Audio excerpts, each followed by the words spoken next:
Sorry.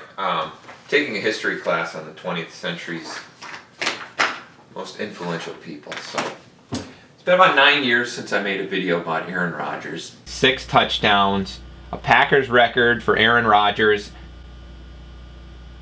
Wait a minute.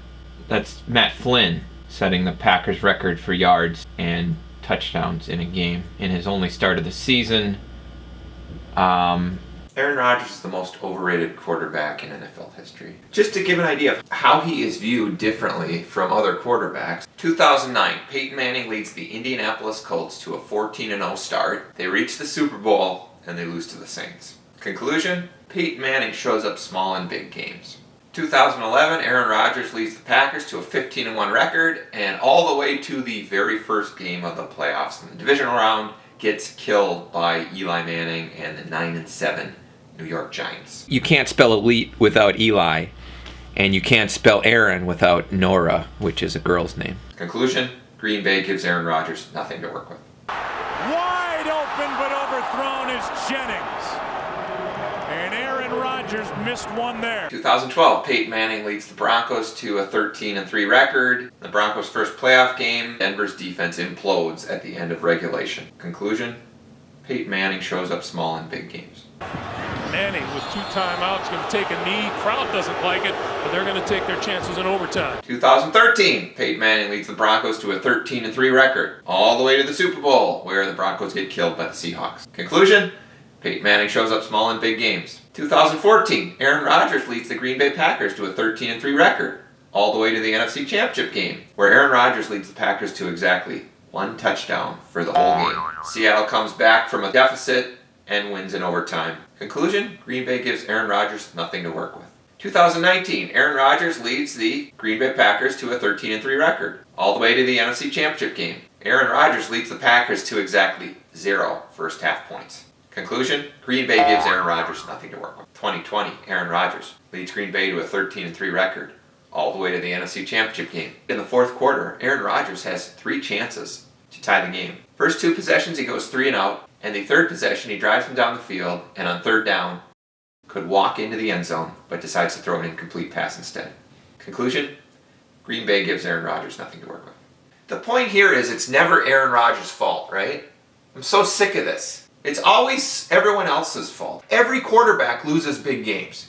John Elway lost big games, a ton of big games. 3 Super Bowls, he got killed. You know why? The team he was on was legitimately not very good, and the team he was playing was legitimately way better. That has rarely been the case with Aaron Rodgers. Once John Elway was on a team that was good enough to win a Super Bowl, what did he do? Yeah, you think you'd see Aaron Rodgers doing that, laying out for his team like that? I don't think so. Joe Montana lost big games.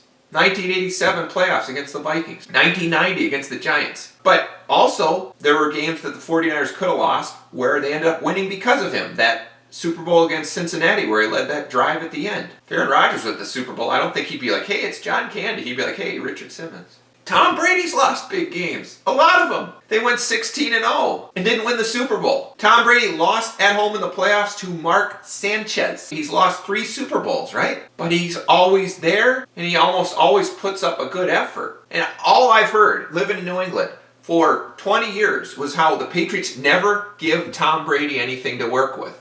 He's never got good receivers. He's never got this. He won 6 Super Bowls with nothing to work with.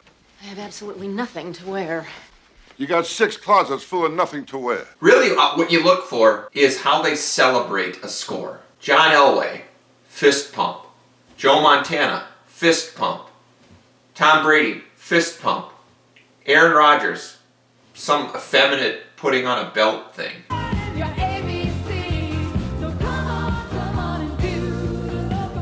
I think it's like a garter belt or something that he's putting on. I mean, that's all you need to see there. That is all you need to see.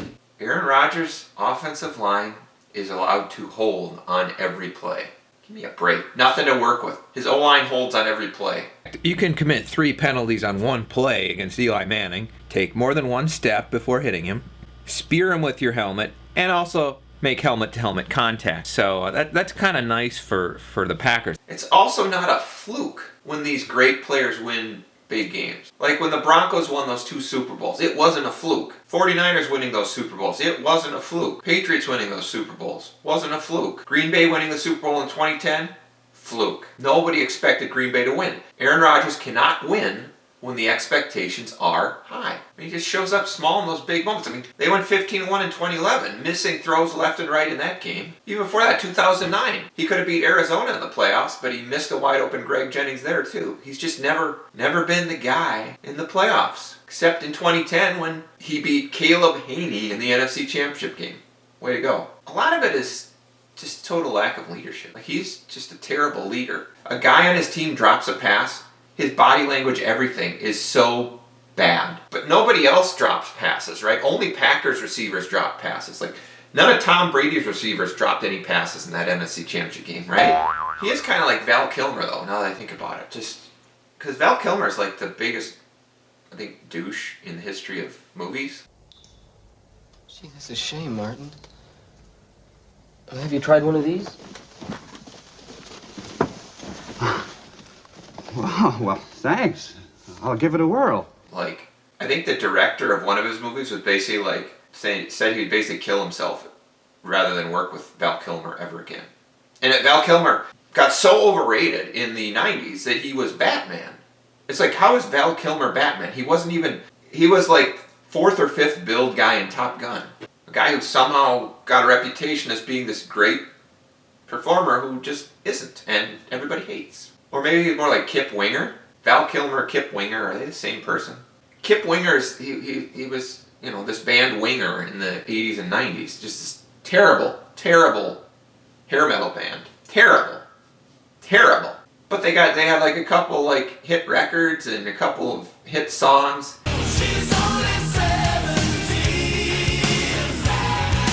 Daddy says she's too young, but she's only not for me. Kip Winger would always go around saying how, oh, we're better musicians than Metallica or Motley Crue, or, you know, we're great musicians. I'm a better bass player than Duff McKagan of Guns N' Roses. Yeah, well, who cares? Aaron Rodgers throws 48 touchdowns. Who cares? It's all meaningless. It's all garbage. Just like all the notes Kip Winger plays. Garbage notes, garbage points, garbage touchdowns. That's Aaron Rodgers' whole career is garbage. Well, Winger did have that song, She's Only 17. You know, Daddy says she's too young, but she's old enough for me. I can see Aaron Rodgers relating to that song.